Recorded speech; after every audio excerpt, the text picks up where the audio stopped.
kembali lagi bersama Ibu Intan. Hari ini kita akan belajar tema 7, peristiwa dalam kehidupan, subtema 2, peristiwa kebangsaan seputar kemerdekaan, pembelajaran keempat. Nah, tujuan pembelajaran kita hari ini, pertama, mengidentifikasi berbagai peristiwa dalam upaya pembentukan Negara Kesatuan Republik Indonesia. Yang kedua, mengenal Ahmad Subarjo. Yang ketiga, menyebutkan unsur-unsur budaya. Serta yang keempat, memperagakan karya tari dengan pola latar. Sudah siap anak-anak? Nah, setelah peristiwa proklamasi kemerdekaan, ada pekerjaan yang sangat penting yang harus dikerjakan. Pekerjaan itu adalah membentuk Negara Kesatuan Indonesia. Banyak peristiwa dalam proses pembentukan Negara Kesatuan Republik Indonesia. Ya, memasuki materi pertama, kita akan mengidentifikasi berbagai peristiwa dalam upaya pembentukan Negara Kesatuan Republik Indonesia. Setiap negara memiliki undang-undang dasar yang berfungsi untuk mengatur segala aspek kehidupan berbangsa dan bernegara. Sebagai negara yang baru lahir, Indonesia belum memiliki undang-undang dasar yang berfungsi untuk mengatur segala aspek kehidupan berbangsa dan bernegara. Kepala negara dan kepala pemerintahan yang akan menjalankan pemerintahan serta kelengkapannya juga belum ada. Nah, setelah proklamasi kemerdekaan Republik Indonesia dibacakan pada tanggal 17 Agustus 1945, para pendiri negara yang berperan dalam proklamasi kemerdekaan Republik Indonesia segera menyiapkan perangkat negara dan pemerintahan negara. Persiapannya antara lain, pertama, pembentukan kelengkapan pemerintahan untuk membentuk organisasi pemerintahan Indonesia dan memilih para personelnya. Pada tanggal 18 Agustus 1945, PPKI mengadakan sidangnya yang pertama di Gedung Kesenian Jakarta. Sidang dipimpin oleh Insinyur Soekarno dan Dr. Andes Muhammad Hatta sebagai wakilnya. Anggota sidang PPKI sebanyak 27 orang. Melalui pembahasan secara musyawarah, sidang menghasilkan keputusan penting, antara lain sebagai berikut. Pertama, mengesahkan Undang-Undang Dasar 1945 sebagai konstitusi negara. Yang kedua, memilih presiden dan wakil presiden, Insinyur Soekarno sebagai presiden dan Dr. Andes Muhammad Hatta sebagai wakil presiden Republik Indonesia. Dan yang ketiga, tugas presiden untuk sementara waktu dibantu oleh Komite Nasional. PPKI melanjutkan pekerjaannya guna melengkapi berbagai hal yang diperlukan bagi berdirinya negara dengan melaksanakan sidang pada tanggal 19 Agustus 1945. Dalam sidang kedua, PPKI menghasilkan keputusan sebagai berikut. Pertama, menetapkan kementerian yang membantu tugas presiden dalam pemerintahan. Yang kedua, membagi wilayah Republik Indonesia menjadi 8 provinsi, yaitu ada Provinsi Sumatera, Provinsi Jawa Barat, Provinsi Jawa Tengah, Provinsi Jawa Timur, Provinsi Sunda Kecil, Maluku, Sulawesi, dan juga Provinsi Kalimantan. Nah, yang kedua, pembentukan Komite Nasional Indonesia. PPKI kembali mengadakan sidang pada tanggal 22 Agustus 1945. Sidang menghasilkan keputusan pembentukan Komite Nasional Indonesia atau KNI. Pembentukan KNI sebagai perwujudan tujuan dan cita-cita bangsa Indonesia, yaitu menyelenggarakan kemerdekaan berdasarkan kedaulatan rakyat. KNI bertugas membantu presiden dalam menjalankan pemerintahan. KNI dibentuk di seluruh provinsi di Indonesia. Di Jakarta dibentuk Komite Nasional Indonesia Pusat, KNIP. Ketua KNIP adalah Kasman Singodirajo. KNIP dilantik pada tanggal 29 Agustus 1945 bertempat di Jakarta. Yang ketiga, pembentukan alat kelengkapan keamanan negara. Pembentukan alat kelengkapan keamanan negara setelah proklamasi kemerdekaan Republik Indonesia adalah adalah sebagai berikut. Pertama, ada Badan Keamanan Rakyat atau BKR. Dalam rapat pleno PPKI pada tanggal 22 Agustus 1945 diputuskan pembentukan Badan Keamanan Rakyat atau BKR. BKR ditetapkan sebagai bagian dari Badan Penolong Keluarga Korban Perang atau BPKKP yang merupakan induk organisasi dengan tujuan untuk memelihara keselamatan masyarakat serta merawat para korban perang. Dan yang kedua ada Tentara Keamanan Rakyat atau TKR. Pemerintah Republik Indonesia memanggil Mayor Urip Sumoharjo untuk membentuk tentara kebangsaan. Kemudian keluarlah maklumat pemerintah tanggal 5 Oktober 1945 tentang pembentukan Tentara Keamanan Rakyat. Sekarang setiap tanggal 5 Oktober diperingati sebagai Hari TNI atau Hari ABRI. Yang ketiga, TKR menjadi TNI. Pada tanggal 24 Januari 1946, Tentara Keamanan Rakyat diubah menjadi Tentara Keselamatan Rakyat. Tanggal 24 Januari 1946, Tentara Keselamatan Rakyat diubah menjadi Tentara Republik Indonesia atau TRI. Tanggal 3 Juni 1947, secara resmi lahirlah Tentara Nasional Indonesia atau TNI. Semua kekuatan yang ada pada TRI ataupun berbagai badan perjuangan lainnya disatukan dalam TNI. Sebagai puncak pimpinan TNI adalah Jenderal Sudirman. Tahun 1949, nama TNI diubah lagi menjadi ABRI atau Angkatan Bersenjata Republik Indonesia. Akan tetapi pada tahun 1999 nama ABRI diganti lagi menjadi TNI. Yang keempat, pembentukan Lembaga Pemerintahan Republik Indonesia. Bentuk pemerintahan daerah di Indonesia diatur dalam Undang-Undang Dasar 1945 pasal 18 yang berbunyi pembagian daerah Indonesia atas daerah-daerah besar dan kecil dengan bentuk susunan pemerintahannya ditetapkan dengan undang-undang. Dengan memandang dan mengingat dasar perumusan permusyawaratan dalam sistem pemerintahan negara dan hak-hak asal-usul dalam daerah-daerah yang bersifat istimewa. Hal ini berarti daerah Indonesia akan dibagi dalam daerah provinsi dan setiap daerah provinsi akan dibagi pula menjadi daerah yang lebih kecil. Di daerah-daerah yang bersifat otonom atau daerah administrasi, semua menurut aturan yang akan ditetapkan dengan undang-undang. Nah, agar pemerintah daerah yang terbentuk berdasarkan kedaulatan rakyat atau demokrasi, maka dibentuk pula Komite Nasional Indonesia Daerah. Pembentukan Komite Nasional Daerah yang ada di setiap provinsi merupakan lembaga yang akan berfungsi sebagai Dewan Perwakilan Rakyat Daerah sebelum diadakannya pemilihan umum. Di materi yang kedua kita akan mengenal Ahmad Soebardjo. Ayo simak cerita tentang Ahmad Soebardjo. Ahmad Soebardjo adalah tokoh penengah antara golongan muda dan juga golongan tua ketika terjadi perbedaan pendapat. Perbedaan pendapat itu muncul ketika akan menentukan waktu pembacaan proklamasi. Ahmad Soebardjo lahir di Karawang, Jawa Barat pada tanggal 23 Maret 1877.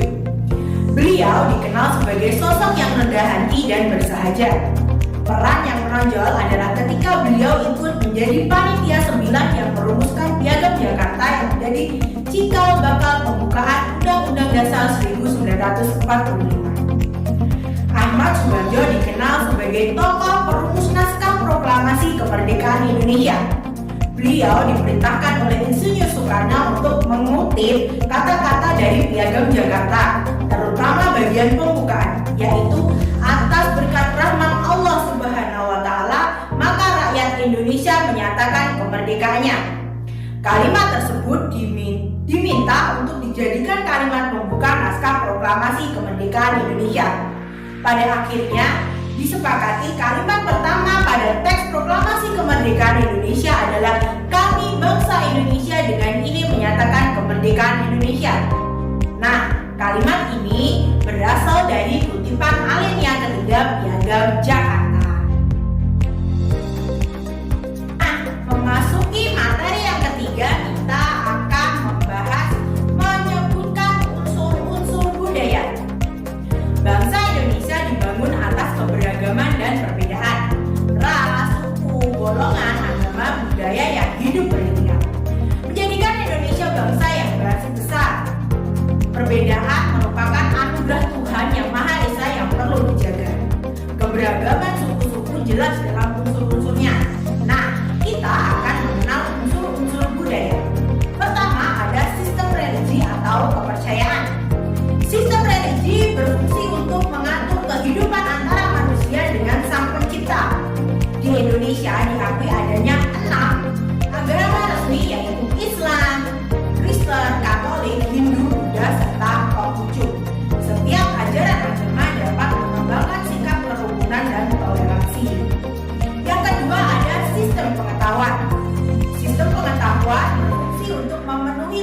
ingin tahu manusia terhadap suatu ilmu.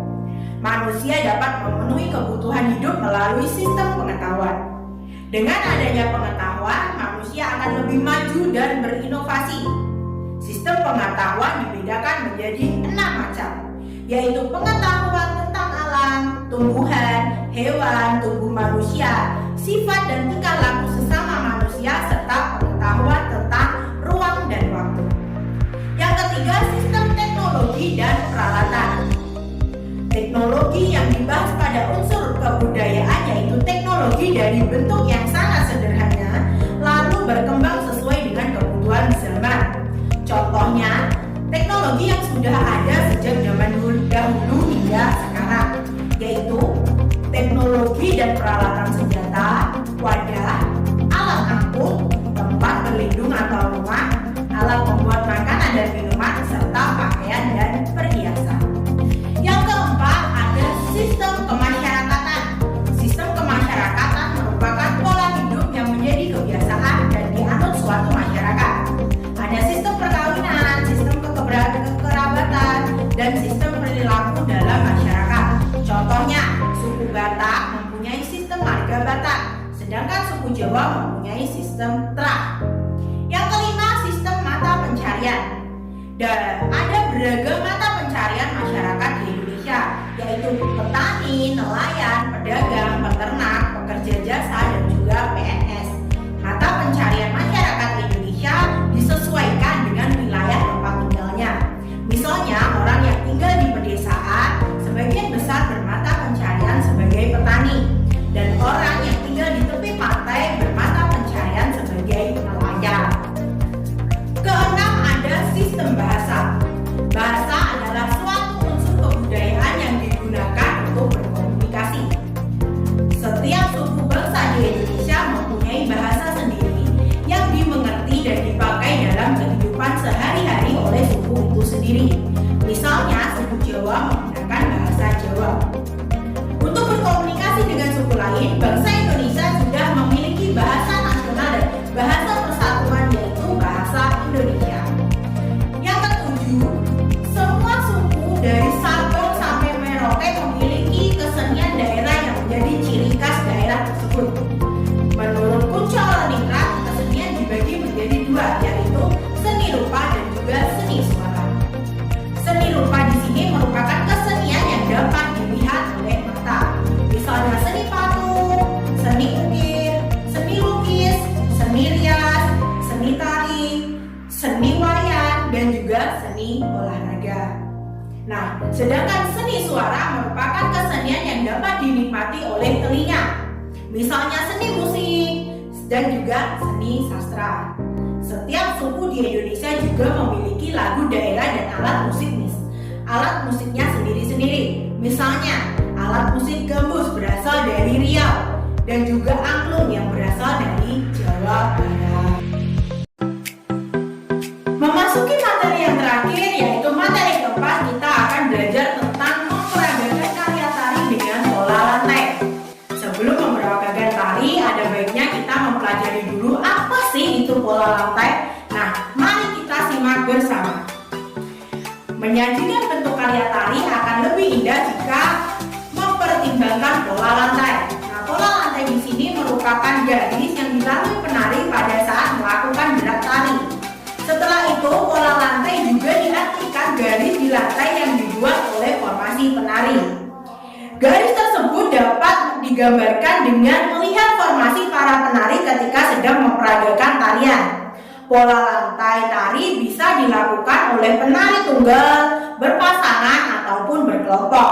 Meskipun sebagian besar pola tari dilakukan oleh berkelompok. Nah, fungsi dari pola lantai yaitu untuk menata gerakan tarian, membentuk komposisi dalam pertunjukan tarian, dan menciptakan kekompakan antara penari. Dengan adanya pola lantai, tarian yang disajikan akan lebih indah dan menarik untuk ditonton. Sebenarnya dalam pola lantai terdapat dua garis dasar, yaitu garis lurus dan juga garis lengkung. Tujuan dengan menguasai pola lantai yaitu penari akan lebih mudah melakukan perpindahan gerak, sehingga sang penari akan mengetahui area menjadi area miliknya tanpa harus khawatir mengganggu atau bertabrakan dengan area penari lainnya. Garis lurus sendiri terbagi atas 3 jenis, yaitu vertikal, horizontal, dan juga diagonal.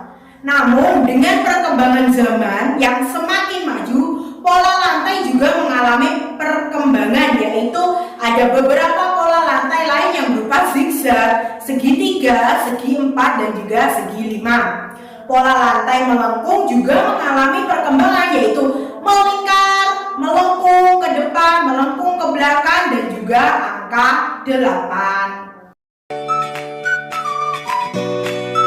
Nah, anak-anak, hari ini kita sudah menyelesaikan pembelajaran hari ini. Kita sudah mempelajari tentang mengidentifikasi berbagai peristiwa dalam upaya pembentukan negara kesatuan Republik Indonesia, lalu mengenal akhlak sejahtera, yang ketiga menyebutkan unsur-unsur budaya, serta memperagakan tari dengan pola lantai. Nah, anak-anak, bagaimana perasaan kalian hari ini? Menyenangkan bukan? Oke, kita akan kembali pada pembelajaran selanjutnya masih bersama dengan guru kita. Untuk kalian tetap jaga kesehatan, tetap semangat belajar, semoga dapat meraih cita-cita kalian. Wassalamualaikum warahmatullahi wabarakatuh.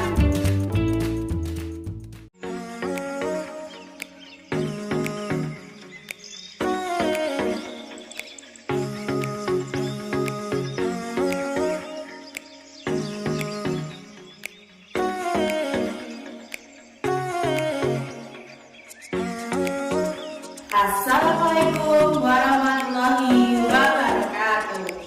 Halo anak-anak, kembali lagi bersama Ibu Intan. Kali ini kita akan belajar tema 7, peristiwa dalam kehidupan, subtema 3, peristiwa mengisi kemerdekaan, pembelajaran pertama. Nah, tujuan pembelajaran kita hari ini ada pertama, memahami bagian-bagian dan jenis-jenis surat undangan. Yang kedua, memahami dan mengamati perubahan wujud benda yang dipengaruhi oleh kolom. Dan yang ketiga, mengidentifikasi dan menyebutkan kegiatan-kegiatan mengisi kemerdekaan. Sudah siap anak-anak? Let's go! Banyak peristiwa yang terjadi di dalam kehidupan kita. Ada peristiwa-peristiwa yang dianggap penting dan patut dirayakan bersama orang lain. Untuk itu diperlukan sebuah surat undangan untuk merayakannya bersama orang lain. Nah, anak-anak, kita akan mempelajari surat undangan. Surat merupakan alat komunikasi berbentuk tulisan dan banyak digunakan dalam kehidupan sehari-hari. Sedangkan surat undangan adalah surat yang berisi pemberitahuan dan permintaan kesediaan seseorang untuk menghadiri suatu acara atau kegiatan. Nah, kalimat yang digunakan dalam undangan haruslah efektif, yaitu singkat, padat, dan juga jelas. Tujuannya agar orang yang membacanya dapat segera mengerti isinya. Surat undangan dibedakan menjadi 3 macam, yaitu sebagai berikut. Pertama, ada undangan resmi. Undangan yang mengatasnamakan sebuah instansi atau organisasi dan kedinasan biasanya digunakan untuk kepentingan kedinasan. Yang kedua, ada undangan setengah resmi. Undangan yang mengatasnamakan perseorangan yang ditujukan ke perorangan maupun instansi atau organisasi. Dan yang ketiga adalah undangan tidak resmi.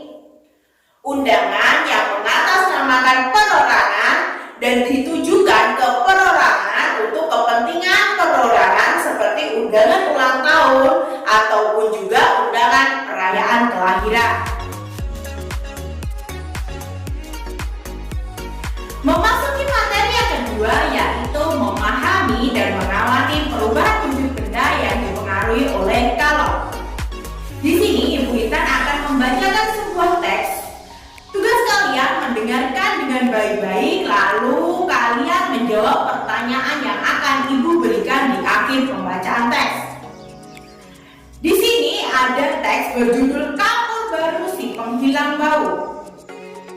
Kapur barus yang berfungsi untuk menghilangkan bau tak sedap ini akan berubah ukuran setelah ditaruh di kamar mandi.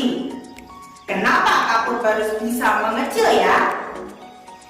Perubahan kapur barus yang berbentuk padat dan kemudian mengecil disebut dengan penyubliman.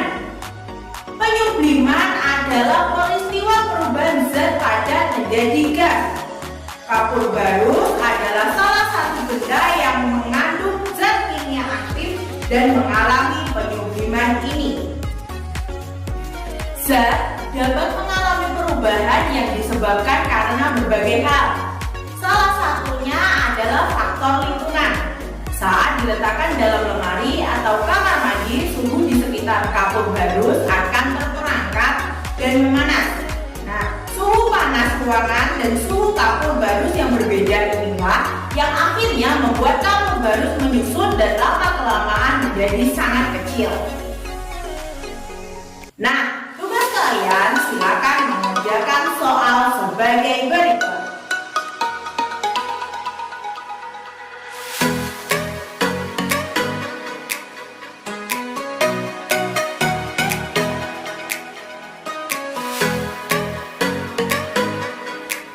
Tugas selanjutnya, mari kita mengamati. Sediakan alat dan bahan seperti pertama, 4 buah batu bata untuk membuat tungku sederhana. Yang kedua, 1 buah lilin. Ketiga, 1 buah kaleng bekas susu. 5 butir kapur barus yang ukuran kecil. 1/5 bagian kaleng pasir kering. Ada piring aluminium dan juga yang terakhir es batu. Cara kerjanya, pertama, tumpuk batu bata menjadi 2 tingkat untuk dijadikan tungku sederhana. Lalu letakkan lilin di tengah tungku dan nyalakan lilinnya. Isi kaleng bekas susu dengan pasir, lalu masukkan kapur barus. Letakkan kaleng bekas susu tersebut di atas tungku. Letakkan juga piring aluminium di atas kaleng susu, lalu letakkan beberapa butir es batu. Diamkan selama 10 menit. Tugas kalian adalah mengamati setiap perubahan yang terjadi pada kapur barus setelah sekitar 10 menit. Angkatlah piring aluminium dari atas kaleng, lalu perhatikanlah apa yang terjadi pada dasar piring. Buatlah kesimpulan dari hasil pengamatan yang telah kamu lakukan. Boleh dibantu dengan orang tua.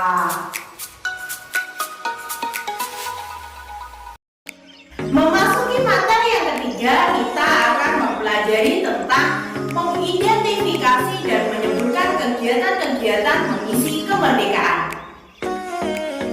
Ingat kata Bung Karno, bersatu karena kita kuat, kuat karena kita bersatu. Jadikanlah pedoman perilaku dalam keberagaman dan perbedaan dalam rangka mengisi kemerdekaan. Kemerdekaan Negara Kesatuan Republik Indonesia didapatkan dengan cara yang tidak mudah dan juga tidak murah. Bertahun-tahun para pemimpin bangsa ini berupaya dengan berbagai macam cara untuk melepaskan diri dari penjajahan bangsa lain. Ribuan nyawa manusia telah melayang dalam upaya ini. Kini Indonesia telah merdeka dan berdaulat. Namun banyak hal yang harus dilakukan untuk mengisinya dalam rangka pembangunan bangsa Indonesia yang seutuhnya, seperti yang dicita-citakan para pendiri bangsa ini. Generasi penerus bangsa harus mengupayakan agar pembangunan manusia seutuhnya dapat dilakukan terus-menerus dengan berbagai cara. Cara-cara yang dapat dilakukan antara lain adalah dengan mencintai dan bangga menjadi bangsa Indonesia. Hal ini dapat dimulai dengan memahami dan mengamalkan nilai-nilai Pancasila sebagai dasar negara dan mengenal budaya sendiri. Anak-anak, tugas kalian silakan menuliskan kegiatan-kegiatan positif dalam mengisi kemerdekaan yang dapat kamu lakukan di lingkungan sekitarmu dengan bahasa yang baku dan juga efektif. Nah anak-anak, kita sudah berada di akhir pembelajaran. Hari ini kita sudah mempelajari tentang pertama, memahami bagian-bagian dari jenis-jenis surat undangan. Tadi ada apa saja? Ya, undangan resmi, undangan setengah resmi, dan juga undangan tidak resmi. Lalu yang kedua, memahami dan mengamati perubahan wujud benda yang dipengaruhi oleh kalor. Kita tadi sudah membacakan teks berjudul Tabung Baru Penghilang Bau. Nah, yang ketiga, kita sudah mempelajari tentang mengidentifikasi dan menyebutkan kegiatan-kegiatan mengisi kemerdekaan. Bu Intan juga sudah memberikan kalian tugas. Jadi jangan lupa untuk mengerjakan tugas yang Bu Intan berikan. Nah, bagaimana perasaan kalian hari ini anak-anak? Menyenangkan bukan? Jangan lupa untuk tetap mematuhi protokol kesehatan dengan cara memakai masker setiap bepergian, mencuci tangan dengan sabun, dan juga jaga jarak pada saat di kerumunan. Tetap semangat belajar dan juga jaga kesehatan. Wassalamualaikum warahmatullahi wabarakatuh.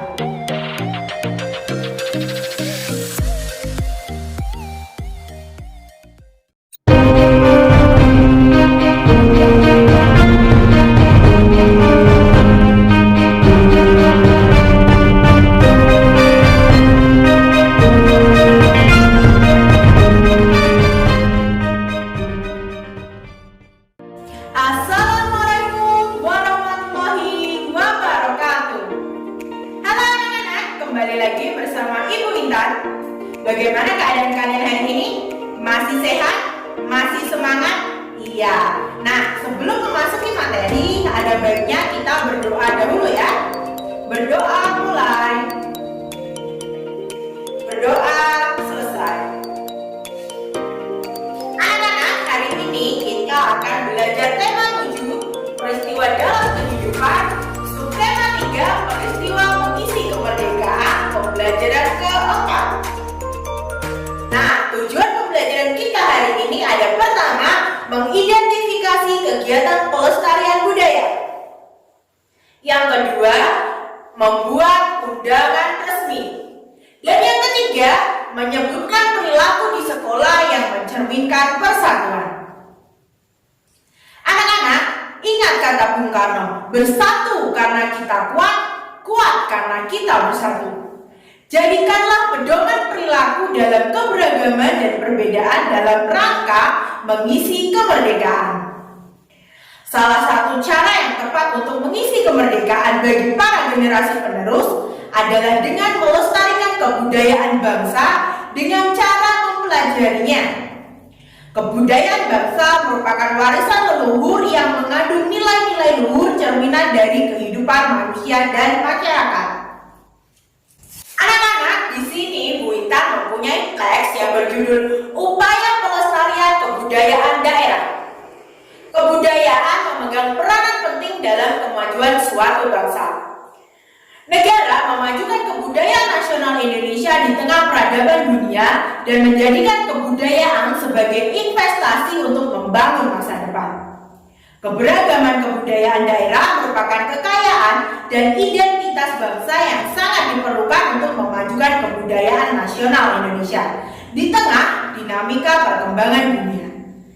Dalam menjaga dan melestarikan kebudayaan lokal yang ada dalam masyarakat dapat dilakukan dengan berbagai cara. Beberapa cara yang dapat dilakukan oleh seseorang anggota masyarakat, khususnya kita sebagai generasi muda dalam mendukung melestarikan budaya dan ikut menjaga budaya lokal, diantaranya adalah: pertama, mau mempelajari budaya tersebut, baik hanya sekedar mengenal ataupun bisa juga dengan ikut mempraktekannya dalam kehidupan kita.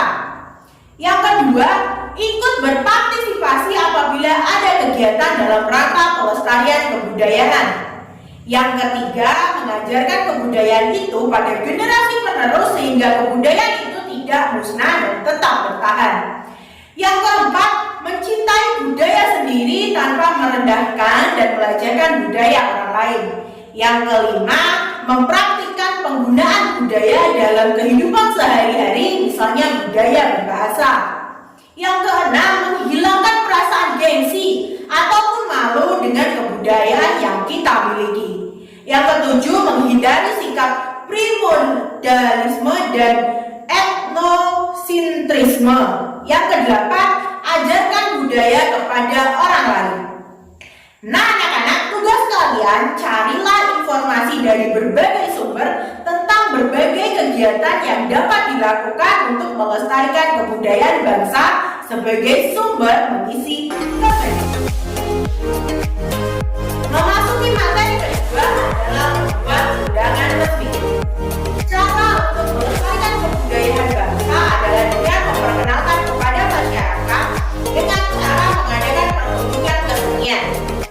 Pertunjukan kesenian selain memperkenalkan kepada masyarakat umum, juga dapat membina rasa cinta budaya bagi anak-anak yang mementaskannya, seperti yang dilakukan oleh siswa-siswi pada bacaan berikut. Nah, di sini Bu Intan akan membacakan sebuah teks. SDN Bambu Apus tampilkan pentas seni meriahkan HUT RI ke-75. Untuk memeriahkan HUT RI ke-75, siswa SDN Bambu Apus menampilkan pentas seni pada hari Senin 17 Agustus 2020. Pentas seni tersebut menampilkan berbagai pertunjukan dari kelas 1 sampai dengan kelas 6 siswa SDN Bambu Apus. Pertunjukan juga untuk menghibur para orang tua dan tamu undangan serta masyarakat sekitar sekolah. Selama pertunjukan seni, para tamu undangan dan orang tua duduk di halaman sekolah. Kegiatan berlangsung meriah. Sesekali para tamu undangan dan orang tua bertepuk tangan, memberi semangat dan sanjungan kepada pengisi acara. Guru sebagai panitia acara dan pembawa acara pun tak kalah bersemangat. Pentas seni merupakan kegiatan untuk menumbuhkan rasa percaya diri tampil di depan teman, guru, dan masyarakat. Nah, selain pentas seni, dalam HUT RI seperti teks bacaan tadi, di sekolah kerap melakukan acara pentas seni, yang kadang juga mengundang orang tua siswa untuk menyaksikan pertunjukan tersebut. Sekarang, cobalah membuat surat undangan resmi yang ditujukan pada orang tua siswa untuk menyaksikan pentas seni di sekolah dalam rangka memperingati ulang tahun kemerdekaan. Memasuki materi yang ketiga, yaitu menyebutkan perilaku di sekolah yang mencerminkan persatuan. Bu Intan akan membacakan sebuah teks berjudul Berperilaku di Sekolah. Sekolah adalah salah satu lembaga formal pendidikan yang berfungsi untuk meningkatkan pengetahuan dan kemampuan anak. Di sekolah banyak terdapat keberagaman. Banyak warga sekolah yang berasal dari berbagai daerah latar belakang, sifat, karakter, dan juga kebiasaan. Oleh sebab itu, kita harus dapat berperilaku yang baik dengan beberapa cara sebagai berikut ini. Pertama, menghormati dan menghargai sesama teman, yaitu saling menghormati dan menghargai teman disebut juga dengan toleransi. Toleransi merupakan sikap dan perilaku mau menerima perbedaan. Contohnya, menerima perbedaan sikap dan kebiasaan teman, serta adanya perbedaan pendapat dalam diskusi kelas. Nah, yang kedua, menolong teman tanpa membedakannya. Menolong teman sebaiknya dengan rasa tulus tanpa mengharapkan imbalan. Menolong teman ditujukan dengan membantu teman yang kesulitan belajar, menengok teman yang sedang sakit, dan meminjamkan alat tulis atau penggaris pada teman saat mereka lupa membawa. Yang ketiga, menumbuhkan semangat persaudaraan. Teman merupakan saudara kita, artinya sebaiknya memperlakukan teman selayaknya saudara sendiri. Hal ini diwujudkan dengan sikap saling membantu, memaafkan, dan mengingatkan jika teman melakukan kesalahan. Tidak terasa kita sudah berada di akhir pembelajaran ya anak-anak. Nah, hari ini kita sudah mempelajari tentang pertama, mengidentifikasi kegiatan pelestarian budaya, yang kedua, membuat undangan resmi, dan yang ketiga, menyebutkan perilaku di sekolah yang mencerminkan persatuan. Nah, bagaimana perasaan kalian hari ini?